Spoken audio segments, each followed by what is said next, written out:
So my point is, when you are doing first party supplying to Amazon, your operation is fairly simple. It's you Yeah. don't need a huge team, you don't need specific expertise. So share with us a little bit about how you organized the operation. What are some roles that you had to put in place with On so to make the 1P side or the 3P no, side? on the once you transition from first Yeah, I party. mean, yeah, it's a whole different ballgame because now, you have to have a true advertising team. You have to have a content team. You've got to have, content copy team. And the finance and accounting side. I've kept my team small in California, and we're still very focused on the production, the roasting and the production piece, and shipping to Amazon or Walmart or whoever it is. And then I've outsourced the other areas of the business to agencies or freelancers and things like that that I manage, but they're not they're all remote. Mhm. So advertising is that needs responsible, and I'm assuming this is part of the outsourced work, right? Yeah.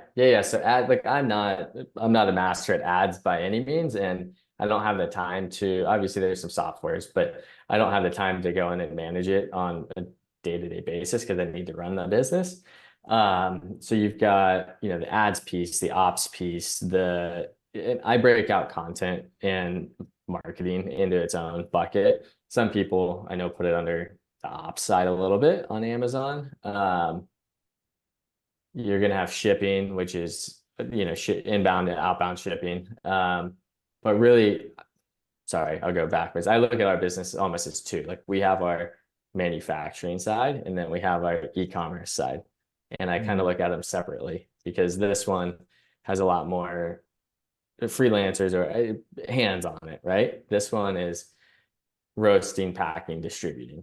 Yeah. So, um, on the Amazon side, yeah. So it's ops, it's going to be content creation, um, accounting. And then there's all these other things that you have to have, right? Because we're not, most brands aren't just Amazon, right? They have all these other channels. So like I have different people for different channels as well. So when something starts to perform badly or sales drop and you need to analyze, so whose job is that to look into that and fix it? I mean, ultimately, it's my problem, so I need to dive into it. But I have an agency that helps me with the ops and the advertising piece and the analytics. So I mean, they have data scientists, so I'll have them dive in, and then they'll kind of alert me to the issue, and then I can figure out what we need to do to change it.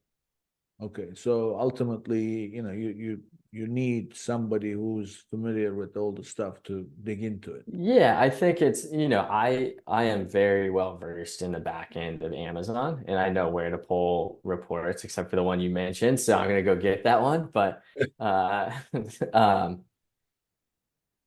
it's just so much bandwidth to do it all by yourself, right? Like you have to have support once you Yeah. get to a certain level. Like if you're just starting out, it's probably a different story to some extent. But Yeah. Well, I mean, look, it's the value of the work, right? So there's only 24 hours in a day. It's what you can do to produce the most within that. exactly. Well, in a global world nowadays, like you can find people. And I mean, to your point earlier, like I have a 2-year-old daughter, so I don't, I love being around people and everyone being in the office might be fun, but I also need to concentrate and I can have people working around the clock around the world. And, it's just the wheel keeps turning. Yeah.